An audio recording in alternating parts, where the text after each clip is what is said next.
Third house और ninth house के exchange yoga के बारे में। जब कुंडली का तीसरा घर और कुंडली का 9वां घर आपस में एक्सचेंज करते हैं तो इसका क्या इम्पैक्ट हमारी लाइफ में पड़ता है। और इससे पहले मैंने बताया था फर्स्ट हाउस और सेवन्थ हाउस के बारे में, फिर उसके बाद सेकंड हाउस और एट्थ हाउस के बारे में। आज मैं आपको बताने वाला हूँ थर्ड हाउस और नाइन्थ हाउस के एक्सचेंज के बारे में।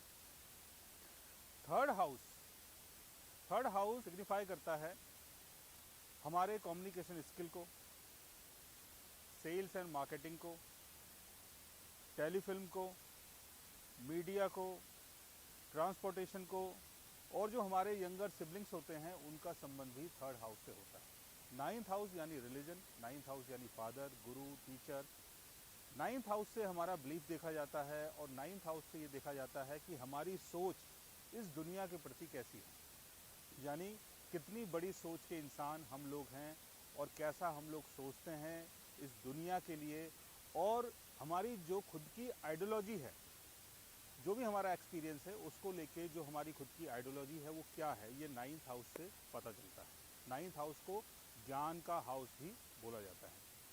थर्ड हाउस का लॉर्ड अगर नाइन्थ हाउस में होगा और नाइन्थ हाउस का लॉर्ड अगर थर्ड हाउस में होगा तो यहाँ पर दोनों प्लेनेट अपने एनिमी साइन में होंगे। यानी थर्ड हाउस और नाइन्थ हाउस की जो राशियां हैं वो आपस में फ्रेंड नहीं होती हैं, उनका जो नेचर है वो एकदम अपोजिट होता है, एक दूसरे से अलग होता है। तो दोनों राशियां आपस में फ्रेंड नहीं होती हैं। लेकिन जब थर्ड हाउस का लॉर्ड नाइन्थ हाउस में जाएगा, नाइन्थ हाउस का लॉर्ड थर्ड हाउस में आएगा, तो यहाँ पर दोनों प्लैनेट्स एक्सचेंज हो जाते हैं। तो उसका क्या इम्पैक्ट हमारी लाइफ में पड़ता है, इसको जानने की कोशिश करते हैं। थर्ड हाउस एक प्रैक्टिकल हाउस है और नाइन्थ हाउस का संबंध आपके बिलीफ से है।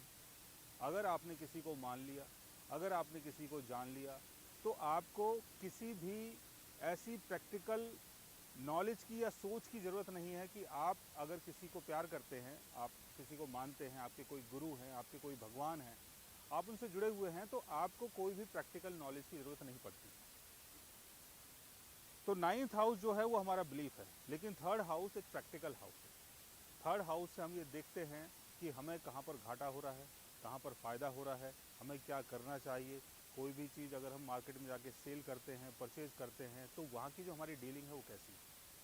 तो ये थर्ड हाउस है। थर्ड हाउस यानी प्रैक्टिकल हाउस, नाइन्थ हाउस यानी अनप्रैक्टिकल हाउस, जहाँ पर आप किसी दूसरे के ऊपर बिलीव करते हैं, भरोसा करते हैं। तो ऐसी दोनों राशियाँ और ऐसी दोनों राशियों के लॉर्ड्स जब आपस में एक्सचेंज होकर बैठते हैं तो चीज़ें कुछ डिफरेंट ही हो सकती हैं। अब यहाँ पर थर्ड हाउस का लॉर्ड अगर नाइन्थ हाउस में जाएगा तो नाइन्थ हाउस की चीज़ों को एक्सप्लेन करना, नाइन्थ हाउस के बारे में कुछ ना कुछ रीड करना, नाइन्थ हाउस की चीज़ों को दुनिया तक लेके आना, ये आपका एक अपना खुद का पैशन हो सकता है और इन सब चीज़ों के लिए आप बहुत ज़्यादा एफर्ट्स लगाएंगे। नाइन्थ हाउस का लॉर्ड अगर थर्ड हाउस में जाएगा तो यहाँ पर आपकी आइडियोलॉजी, आपका बिलीफ, आपके गॉड, आपकी नॉलेज, आपका भगवान, आपकी हर चीज़ जिस पे आप बिलीव करते हैं, जो आपकी नॉलेज है, जो आपने गेन किया है, या जो भी आपकी आइडियोलॉजी है, उसको आप समाज तक लेके आएंगे और समाज के सामने सारी चीज़ों को एक्सप्लेन करने की कोशिश करेंगे। तो थर्ड हाउस और नाइन्थ हाउस का जो योग है ये बहुत अच्छा है। यहाँ पर इंसान बहुत ज्ञानवान होता है, ज्ञान की चीज़ों को प्रसारित करता है, ज्ञान की चीज़ों को लोगों तक लेके आता है और ये समझाता है कि ज्ञान एक्चुअल में है क्या।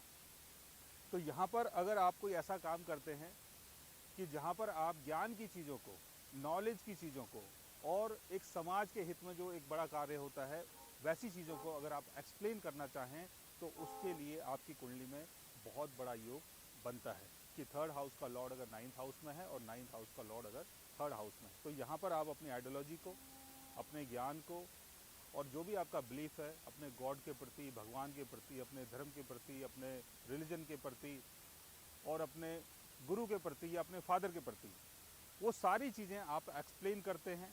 उन सारी चीज़ों को आप प्रैक्टिकल वे में लोगों तक लेके आते हैं, लोगों को समझाते हैं।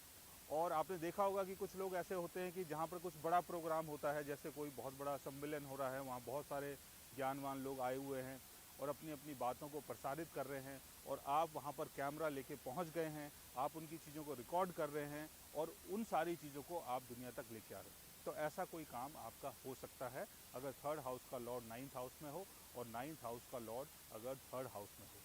तो यहाँ पर एक चीज़ अच्छी ये होती है कि यहाँ पर आप ज़्यादा प्रैक्टिकल भी नहीं होते हैं और आप ज़्यादा अनप्रैक्टिकल भी नहीं होते हैं। तो ये दोनों जो हाउसेज हैं ये एक दूसरे को मैनेज कर लेते हैं। जब थर्ड हाउस का लॉर्ड 9th हाउस में जा रहा है, 9th हाउस का लॉर्ड थर्ड हाउस में जा रहा है, तो आपका जो भी ज्ञान है उसमें थोड़ा बहुत ऐसा भी होगा कि आप चीज़ों को प्रैक्टिकल वे में सोचेंगे और समझेंगे। तो हो सकता है कि आप अपने ज्ञान के माध्यम से आप अर्निंग भी कर लें, क्योंकि थर्ड हाउस जो है वो बिजनेस का हाउस भी माना जाता है।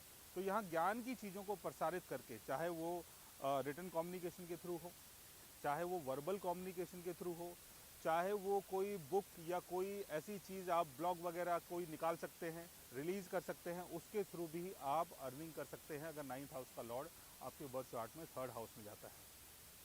और थर्ड हाउस का लॉर्ड जब 9th हाउस में जा रहा है तो 9th हाउस की चीज़ों को एक्सप्लेन करना, 9th हाउस की चीज़ों को जानना और जो भी आपका प्रैक्टिकल माइंड है उस प्रैक्टिकल माइंड के माध्यम से ज्ञान की चीज़ों को समझना और ज्ञान की चीज़ों को समझ के दुनिया तक उसको लेके आना, ये आपका कार्य हो सकता है।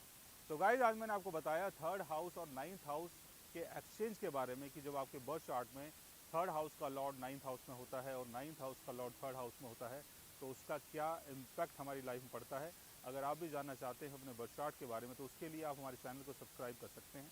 और अगर आप हमसे बात करना चाहें, कंसल्ट करना चाहें, पर्सनली हमसे मिलना चाहें तो आप हमारी वेबसाइट के थ्रू, हमारे व्हाट्सअप के थ्रू हमसे मिल भी सकते हैं, बात भी कर सकते हैं और गाइज आप हमसे कंसल्ट भी कर सकते हैं। तो guys take care, love you all and good bye.